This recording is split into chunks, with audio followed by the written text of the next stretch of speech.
वंदे मातरम बच्चों। आज हम पढ़ रहे हैं कक्षा 9 विषय हिंदी में अपना जो पाठ है दो बैलों की कथा। तो पहले वाले वीडियो में हमने यहाँ तक पढ़ा था कि जो दोनों बैल है उनको झूरी है वो अपने साथ लेके यहाँ भेज देता है, लेकिन वो दोनों बैल वहाँ से जैसे तैसे मतलब रस्सी तुड़वा कर और रात में ही भाग कर आ जाते हैं। और जब सुबह झूरी देखता है तो उसके वहाँ पर जहाँ उनको बांधा जाता था वहाँ आकर खड़े हो जाते हैं। तो झूरी है वो उनको बहुत प्यार करता है और फिर वो कहता है माल अपने नौकर से कि भाई तू इनको खली डाल दे। तब वो कहता है कि नहीं नहीं मैं नहीं डालूंगा, क्योंकि है ना मुझे मालकिन का डर लगता है, क्योंकि वो मालकिन के पीहर से भाग के आ गए थे इसलिए डर लग रहा था उसको। तो वो कहता है कि चुरा के डाला।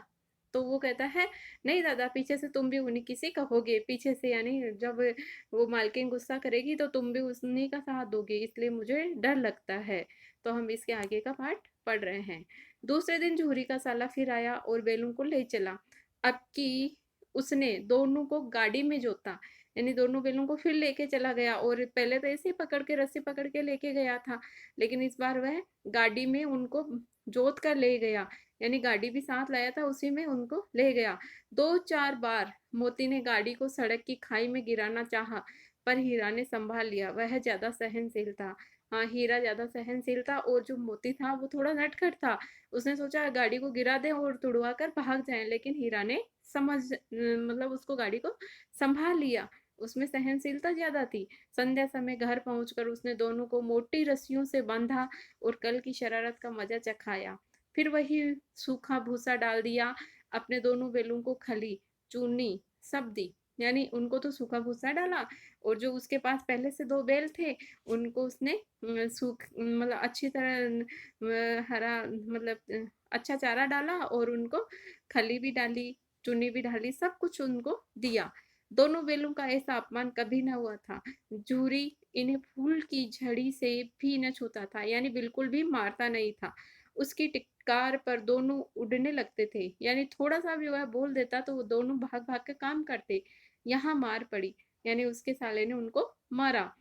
आहत और सम्मान की व्यथा तो थी ही, उस पर मिला सूखा भूसा, यानी उनको अपमानित तो हो ही रहा था, हो ही रहे थे वो दोनों बैल, और उसके ऊपर वो सूखा भूसा उनको मिला। नान की तरफ आंखें तक न उठाई, यानी उन्होंने जहाँ चारा डाला था उस नान में देखा तक नहीं, आंखें तक न उठाई यानी देखा भी नहीं। दूसरे दिन गया ने बैलों को हल में जोता, पर इन दोनों ने जैसे पांव न उठाने की कसम खा ली थी। पर वह मारते मारते थक गया, पर दोनों ने पांव न उठाया। एक बार जब उस निर्दयी ने हीरा की नाक पर खूब डंडे जमाए तो मोती का गुस्सा काबू के बाहर हो गया। अब दूसरे दिन जो गया लेके गया था, गया कौन था? झूरी का साला, यानी उसकी पत्नी का भाई। तो दोनों बैलों को लेकर गया था, तो वो ही गया है अब दूसरे दिन बैलों से हल जुतवाना चाहता है। हल जोत के खेत में ले जाकर हल जुतवा रहा था। तो वो दोनों पांव भी नहीं उठाए, जैसे कि उन्होंने कसम खा ली, यानी पैर नहीं उठाने की कसम खा ली। और वह मारते मारते थक गया और उसने हीरा की नाक पर खूब डंडे बरसाए। तो मोती को बड़ा गुस्सा आ गया, उसका गुस्सा काबू से बाहर हो गया, यानी वह बड़ा मतलब बेकाबू हो गया गुस्से में, और हल लेकर भागा। हल रस्सी जुआ जोत सब टूट टाट कर बराबर हो गया। गले में बड़ी बड़ी रस्सियां न होती तो दोनों पकड़ाई में न आते। और वह हल लेकर भाग गया, जो भी थे हल के साथ जुआ रस्सी जो सब थे सब टूट गए, और अब बड़ी बड़ी रस्सियां उनके गले में बंधी रह गई। इससे उसने गया ने उन दोनों को वापस पकड़ लिया। हीरा ने मूक भाषा में कहा भागना व्यर्थ है, यानी हीरा ने मोती को समझाया मूक भाषा में, यानी चुपचाप इशारे से समझाया कि भागना व्यर्थ है, हम भाग नहीं सकते। मोती ने उत्तर दिया तुम्हारी तो इसने जान ही ले ली थी, यानी ये इसने तो तुम्हें मार ही डाला था, कितना बुरी तरह से मारा था तुम्हारी नाक पर। अब की बड़ी मार पड़ेगी। तो अब तो ज्यादा मारेगा, पढ़ने दो, बेल का जन्म लिया है तो मार से कहाँ तक बचेंगे। अब हीरा कहता है अब की बड़ी मार पड़ेगी, यानी मोती कह रहा है कि अब तो ये ज्यादा मारेगा क्योंकि मैंने हल वगैरह तोड़ दिए। तो हीरा कह रहा है कि पढ़ने दो, तो मार ही पड़नी है, बैल का जन्म लिया है तो मार से कहाँ तक बचेंगे। गया दो आदमियों के साथ दौड़ा आ रहा है, दोनों के हाथों में लाठियां। अब गया है वो दो आदमी को बुला के लाया है और दोनों के हाथों में लाठियां है जो मारने के लिए आ रहे हैं दोनों को। मोती बोला कहो तो दिखा दूं कुछ मजा, में भी लाठ लेकर आ रहा है। हीरा ने समझाया नहीं भाई खड़े हो जाओ, का मार खाने के लिए खड़े हो जाओ। लेकिन हीरा सहनशील है, समझदार है, लेकिन मोती है वो गुस्से वाला है। नहीं, हमारी जाति का ये धर्म नहीं है। कौन कह रहा है? मोती। मोती कह रहा है कि हमारी जाति का ये धर्म नहीं है कि हम मार ही खाते जाएं, हमें भी बदला लेना चाहिए, या कोई हमें बिना मतलब मारे तो उसका तो हमें प्रत्युत्तर देना ही चाहिए। मोती दिल में ऐंठ कर रह गया। गया आ पहुंचा और दोनों को पकड़ कर ले चला। कुशल हुई कि उसने इस वक्त मारपीट न की, नहीं तो मोती भी पलट पड़ता। उसके तेवर देखकर गया और उसके सहायक समझ गए कि इस वक्त टाला जाना ही मसलत है। यानी इस समस्या का हल यही है कि मोती को देखकर समझ गए कि इनको मारने से फायदा नहीं है, इनको मारेंगे तो ये भी वापस मारने को तैयार है। इसलिए वो उसको लेकर, उन दोनों को लेकर चला गया। आज दोनों के सामने फिर वही भूसा, सूखा भूसा लाया गया। दोनों चुपचाप खड़े रहे। घर के लोग भोजन करने लगे। उस वक्त छोटी सी लड़की दो रोटियां लिए निकली और दोनों के मुंह में देकर चली गई। उस एक रोटी से उनकी भूख तो क्या शांत होती, पर दोनों के हृदय को मानो भोजन मिल गया। यहाँ भी किसी सज्जन का वास है। लड़की भेड़ों की थी, उसकी माँ मर चुकी थी। यानी जो उसका दूसरा साला था उसकी लड़की थी, और वो आकर दोनों को दो रोटियां खिला देती है। तो उसकी जो प्रेम भरी जो रोटियों का जो एहसास था, उन दोनों को ऐसे लगा कि हाँ वास्तव में हम दोनों को ये जो रोटियां हैं प्रेम से इसने खिलाई है, उससे जैसे कि उनका पेट भर गया हो। लेकिन इस बार वो जो दोनों सोच रहे हैं कि हाँ यहाँ पर भी दुष्ट दुष्ट नहीं है, सज्जन लोग भी यहाँ रहते हैं। और लड़की किसकी थी? बहनों की थी, और उसकी माँ मर चुकी थी। सौतेली माँ उसे मारती रहती थी, यानी जो गया की माँ थी उसको मारती थी। इसलिए इन बैलों से उसे एक प्रकार की आत्मीयता हो गई थी। यानी इन दोनों बैलों से उसको एक प्रकार से प्रेम हो गया था, क्योंकि वह जो उसकी दूसरी माँ थी, गया की जो दूसरी पत्नी थी, वो उसको मारती रहती थी, और उसकी जो पहले वाली पत्नी थी तो वो उसको उसकी लड़की थी। दोनों दिन भर जोते जाते, डंडे खाते, अड़ते। दोनों दिन भर काम करते, जोते जाते यानी हल चलाते, डंडे खाते और अड़ते। यानी कभी कभी जिद भी करते कि नहीं चलाएंगे। शाम को थान पर बांध दिए जाते और रात को वही बालिका उन्हें दो रोटियां खिला जाती। प्रेम के इस प्रसाद की यह बरकत थी कि दो दो गाल सूखा भूसा खाकर भी दोनों दुर्बल न होते थे। यानी सिर्फ थोड़ा सा सूखा भूसा ही वो खाते, और वो दो रोटियां जो प्रेम पूर्वक वो खिला के जाती, उसी में उनका मन भर जाता और वो कमजोर नहीं होते। मगर दोनों की आंखों में रोम रोम में विद्रोह भरा हुआ था। लेकिन उनमें रोम रोम में एक विद्रोह था, एक मतलब उनमें ये था कि हमें भी अपना प्रतिकार करना चाहिए, हमारे साथ अन्याय हो रहा है तो हमें इसका बदला लेना चाहिए। ऐसी भावना उन दोनों के अंदर भरी हुई थी। एक दिन मोती ने मूक भाषा में कहा, अब तो नहीं सहा जाता हीरा।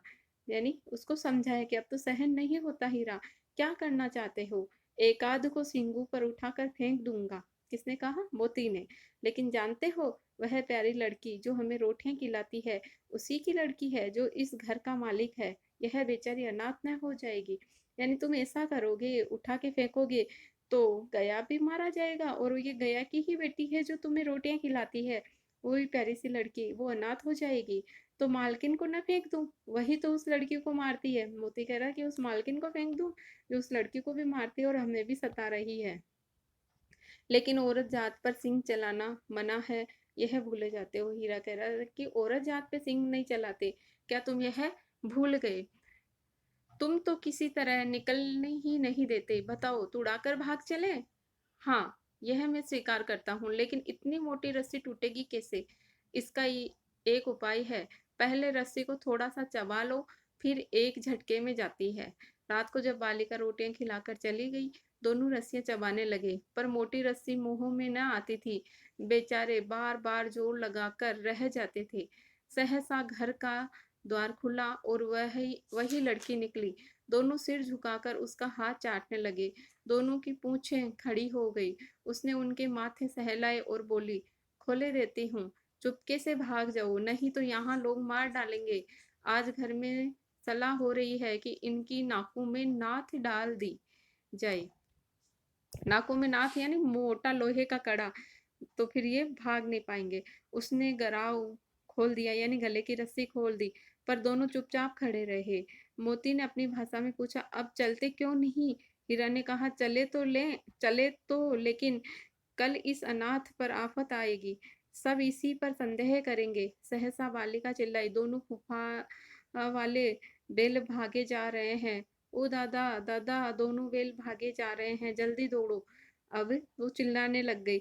गया हड़बड़ा कर भीतर से निकला और बैलों को पकड़ने चला। वे दोनों भागे, ऐसे तो भागते नहीं, लेकिन अब भागना पड़ा। वे दोनों भागे, गया ने पीछा किया और भी तेज हुए। गया ने शोर मचाया, फिर गांव के कुछ आदमी को भी साथ लेने के लिए लौटा। दोनों मित्रों को भागने का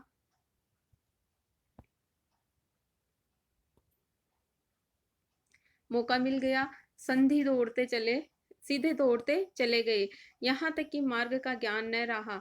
जिस परिचित मार्ग से आए थे उसका यहाँ पता न था। नए नए गांव मिलने लगे। तब दोनों एक खेत के किनारे खड़े होकर सोचने लगे, अब क्या करना चाहिए। हीरा ने कहा, मालूम होता है राह भूल गए, यानी रास्ता भूल गए। तुम भी बेहता सा भागे, वहीं उसे मार गिराना था। किसे? गया को। उसे मार गिराते तो दुनिया क्या कहती? कौन कह रहा है? हीरा। वह अपना धर्म छोड़ दे, लेकिन हम अपना धर्म क्यों छोड़े? दोनों भूख से व्याकुल हो रहे थे। खेत में मटर खड़ी थी, चढ़ने लगे। रह रहकर आहट ले लेते थे, कोई आता तो नहीं। जब पेट भर गया, दोनों ने आजादी का अनुभव किया तो मस्त होकर उछलने कूदने लगे। पहले दोनों ने डकार ली, फिर सींग मिलाए और एक दूसरे को ठेलने लगे यानी धक्का मुक्की करने लगे। मोती ने हीरा को कई कदम पीछे हटा दिया, यहाँ तक कि वह खाई में गिर गया। तब उसे भी क्रोध आया, संभल कर उठा और फिर मोती से मिल गया। मोती ने देखा खेल में झगड़ा हुआ चाहता है तो किनारे हट गया। रहे यह है क्या? अरे यह क्या? कोई सांड ढूंढता चला आ रहा है। हाँ, सांड ही है। वह सामने आ पहुंचा। दोनों मित्र बगले झांक रहे हैं, यानी इधर उधर देख रहे हैं। सांड पूरा हाथी है, उसे भिड़ना जान से हाथ धोना है, लेकिन न भिड़ने पर भी जान बचती नहीं नजर आती। इन्हीं की तरफ आ भी रहा है। कितने भयंकर सूरत है। मोती ने मूक भाषा में कहा, बुरे फंसे, जान बचेगी, कोई उपाय सोचो। हीरा ने चिंतित स्वर में कहा, अपने घमंड में भूला हुआ है, आरजू विनती न सुनेगा। यानी यह है सांड है, अपने घमंड में ही बावला हो रहा है, भूल सब कुछ भूला हुआ है, ये कोई विनती नहीं सुनेगा। भाग क्यों न चले? भागना कायरता है। यानी मोती ने कहा भाग चले, तो उसने कहा नहीं, भागना कायरता है, तो फिर यही मरो। बंदा तो 9 2 11 होता है। मोती कहता मैं तो भाग रहा हूँ, और जो दौड़ाए। दोनों दौड़ गए। तो फिर कोई उपाय सोचो जल्द, कि कोई उपाय सोचो। उपाय यही है कि उस पर दोनों जने एक साथ चोट करें। मैं आगे से रगेदता हूँ, तुम पीछे से रगेदो। दोहरी मार पड़ेगी तो भाग खड़ा होगा। मेरी ओर झपटे, तुम बगल से उसके पेट में सिंग घुसेड़ देना। जान जोखिम है, पर दूसरा उपाय नहीं। दोनों मित्र जान हथेलियों पर लेकर लपके। सांड को भी संगठित शत्रुओं से लड़ने का तजुर्बा नहीं था। संगठित यानी दो दो से एक साथ। वह तो एक शत्रु से मलयुद्ध करने का आदी था, यानी एक से ही लड़ सकता था। जो ही हीरा पर झपटा, मोती ने पीछे से दौड़ाया। सांड उसकी तरफ मुड़ा तो हीरा ने रगेदा, यानी उसको मारा। सांड चाहता था कि एक एक करके दोनों को गिरा ले, पर ये दोनों भी उस्ताद थे, उसे वह अक्सर अवसर न देते थे। एक बार सांड झल्लाकर हीरा को अंत कर देने के लिए चला कि मोती ने बगल से आकर पेट में सिंग भोंक दिया। सांड क्रोध में आकर पीछे फिरा तो हीरा ने दूसरे पहलू में सिंग चुभा दिया। आखिर बेचारा जख्मी होकर भागा और दोनों मित्रों ने दूर तक उसका पीछा किया, यहाँ तक कि सांड बेदम होकर गिर पड़ा। तब दोनों ने उसे छोड़ दिया। दोनों दोनों मित्र विजय के नशे में झूमते चले जाते थे, यानी आज उनकी जीत हो गई थी। मोती ने अपने सांकेतिक भाषा में कहा, मेरा जी तो चाहता था कि बच्चा को मार ही डालूं। हीरा ने तिरस्कार किया, गिरे हुए बेरी पर सींग न चलाना चाहिए। यानी बेरी यानी दुश्मन, कोई भी दुश्मन हो जो गिर जाए उसके ऊपर मतलब प्रहार नहीं करना चाहिए, सिंह नहीं चलाना चाहिए, ये सब ढोंग है। बेरी को ऐसा मारना चाहिए कि फिर ना उठे। मोती कह रहा है कि नहीं नहीं, ये सब तो ढोंग है, ये बेरी को तो मार ही डालना चाहिए। अब घर कैसे पहुंचेंगे वह सोचो, पहले कुछ खा लें तो सोचें। सामने मटर का खेत था ही, मोती उसमें घुस गया। हीरा मना करता रहा पर उसने एक न सुनी। अभी 2 ही 4 ग्रास खाए थे कि 2 आदमी लाठियां लिए दौड़े पड़े और दोनों मित्रों को घेर लिया। हीरा तो मेड़ पर था, निकल गया। मोती सींचे हुए खेत में था, उसके खुर कीचड़ में धंसने लगे, न भाग सका, पकड़ लिया। हीरा ने देखा संगी संकट में है तो लौट पड़ा, फंसेंगे तो दोनों फंसेंगे। रखवालों ने उसे भी पकड़ लिया। प्रातःकाल दोनों मित्र कांजी हाउस में बंद कर दिए गए। कांजी हाउस होता है जहाँ आवारा पशुओं को पकड़कर डाला जाता है, वो स्थान वह बाड़ा कांजी हाउस कहलाता है। तो उसमें डाल दिए गए। दोनों मित्रों को जीवन में पहली बार ऐसा साबिका पड़ा कि सारा दिन बीत गया और खाने को एक दिन का भी न मिला। समझ ही में न आता था यह कैसा स्वामी है। इससे तो गया फिर भी अच्छा था। यहाँ कई भैंसें थी, कई कई बकरियां, कई घोड़े, कई गधे, पर किसी के सामने चारा न था। सब जमीन पर मुर्दों की तरह पड़े थे। कई तो इतने कमजोर हो गए थे कि खड़े भी न हो सकते थे। सारा दिन दोनों मित्र फाटक की ओर टकटकी लगाए ताकते रहे, पर कोई चारा लेकर आता न दिखाई दिया। तब दोनों ने दीवार की नमकीन मिट्टी चाटनी शुरू की, पर इससे क्या तृप्ति होती, यानी भूख कैसे मिटती। रात को भी जब कुछ भोजन न मिला तो हीरा के दिल में विद्रोह की ज्वाला दहक उठी। मोती से बोला, अब तो नहीं सहा जाता मोती। मोती ने सिर लटकाए हुए जवाब दिया, मुझे तो मालूम होता है प्राण निकल रहे हैं। इतनी जल्द हिम्मत न हारो भाई, यहाँ से भागने का कोई उपाय निकलना चाहिए। आओ दीवार तोड़ डालें। किसने बोला? हीरा ने। मुझसे तो अब कुछ नहीं होगा, बस इसी बूते पर अकड़ते थे, सारी अकड़ निकल गई।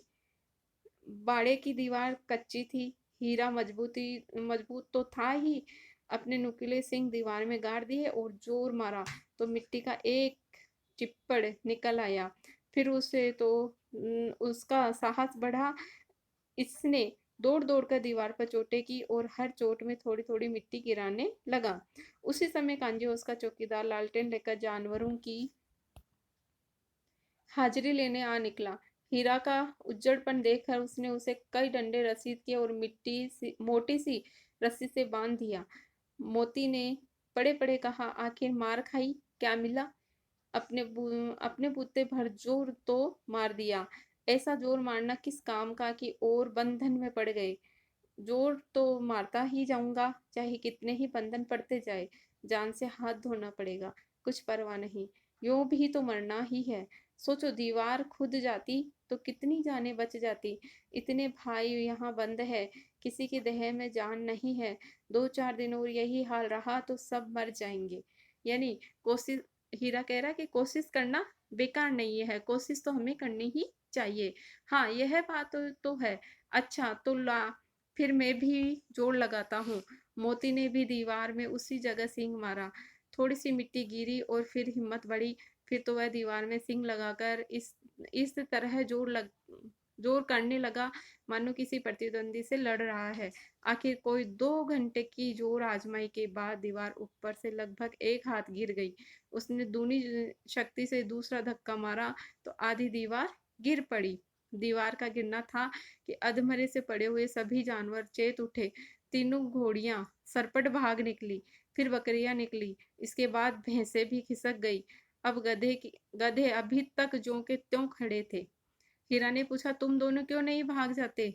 एक गधे ने कहा, जो कहीं फिर पकड़ लिए जाएं तो क्या हर्ज है, अभी तो भागने का अवसर है। हमें तो डर लगता है, हम यहीं पड़े रहेंगे। आधी रात से ऊपर जा चुकी थी, दोनों गधे अभी तक खड़े सोच रहे थे कि भागे या न भागे, और मोती अपने मित्र की रस्सी तोड़ने में लगा हुआ था। जब वह हार गया तो हीरा ने कहा, तुम जाओ, मुझे यहीं पड़ा रहने दो, शायद कहीं भेंट हो जाए। मोती ने आंखों में आंसू लाकर कहा, तुम मुझे इतना स्वार्थी समझते हो हीरा? हम और तुम इतने दिनों तक एक साथ रहे, आज तुम विपत्ति में पड़ गए तो मैं तुम्हें छोड़कर अलग हो जाऊं? हीरा ने कहा, बहुत मार पड़ेगी, लोग समझ जाएंगे यह तुम्हारी शरारत है। मोती गर्व से बोला, जिस अपराध के लिए तुम्हारे गले में बंधन पड़ा, उसके लिए अगर मुझ पर मार पड़े तो क्या चिंता। इतना तो हो ही गया कि 9-10 प्राणियों की जान बच गई। वे शब्द तो आशीर्वाद देंगे।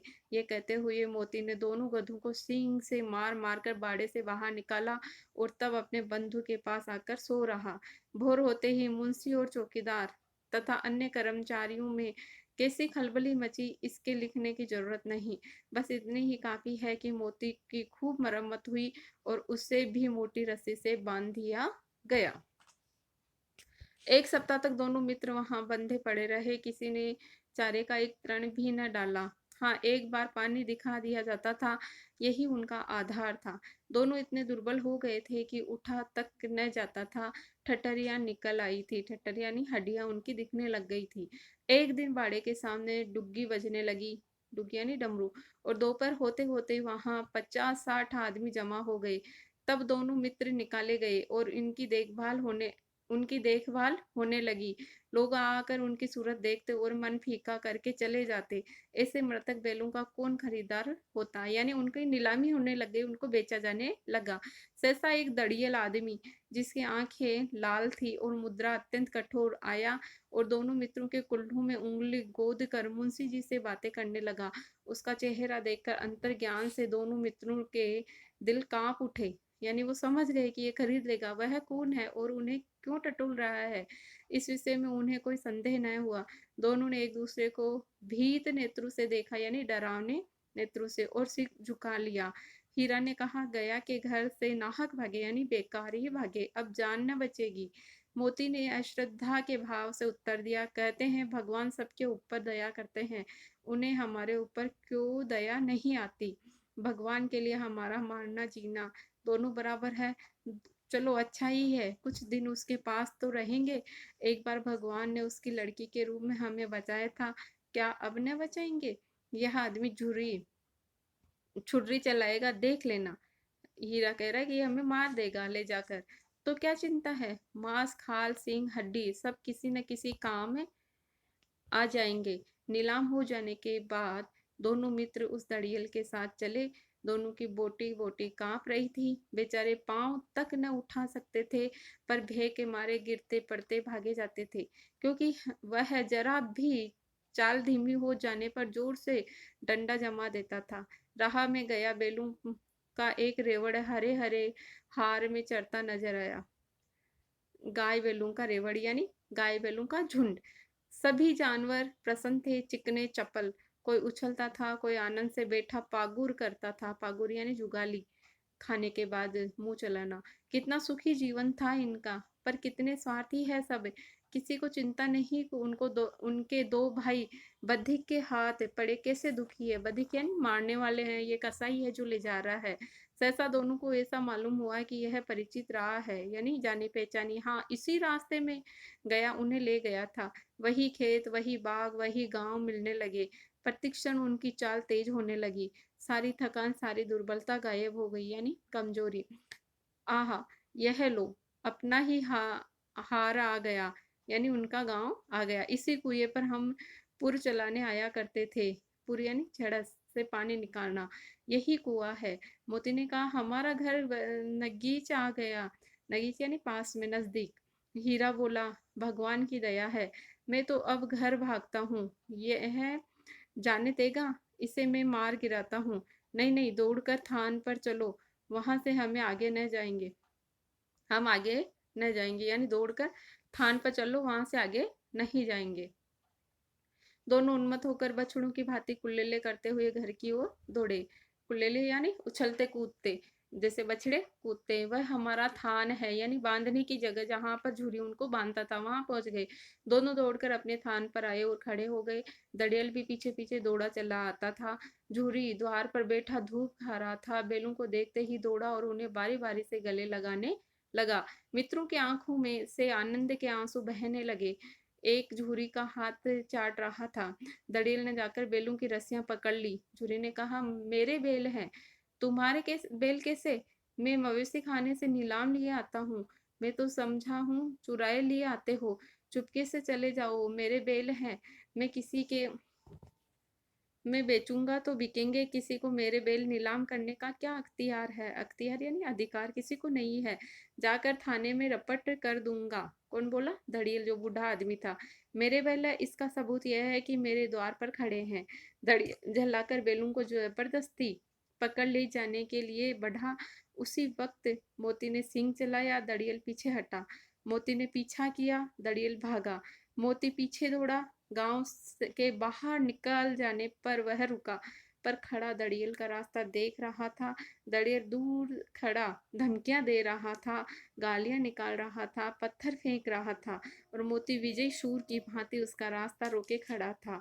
गांव के लोग ये तमाशा देखते थे और हंसते थे। जब धड़ियल हार कर चला गया तो मोती अकड़ता हुआ लौटा। हीरा ने कहा, मैं डर रहा था कि कहीं तुम गुस्से में आकर मार न बैठो। किसको? उससे धड़ियल को। हीरा कह रहा है कि गुस्से में तुम मार नहीं बैठो, ऐसा डर रहा था। किसको? मोती को। अगर वह मुझे पकड़ता तो बेमारे न छोड़ता। अब न आएगा, आएगा तो दूर ही से खबर लूंगा, देखूं कैसे ले जाता है। जो गोली मरवा दे, मर जाऊंगा, पर उसके काम तो न आऊंगा। हमारी जान को कोई हमारी जान को कोई जान ही नहीं समझता, इसलिए कि हम इतने सीधे हैं। जरा देर में नांदू में खली, भूसा, चोकर और दाना भर दिया गया और दोनों मित्र खाने लगे। झूरी खड़ा और दोनों को सहला रहा था और 20 लड़के तमाशा देख रहे थे। सारे गांव में उत्साह सा मालूम हो रहा था। उत्साह यानी उत्साह, जैसे कोई त्योहार हो। उसी समय मालकिन ने आकर दोनों के माथे चूम लिए, यानी जो मालकिन थी अब वो भी सहमत हो गई और उसने उन दोनों के माथे चूम लिए। तो बच्चों देखो, ये जो बैल हैं, ये जो है हमारे देश के नौजवान, जबकि अंग्रेज यहाँ पर थे उस समय ये पाठ लिखा गया था। तो उन्होंने बैल हमारे देश के नौजवान क्रांतिकारियों को संबोधित करके लिखा है।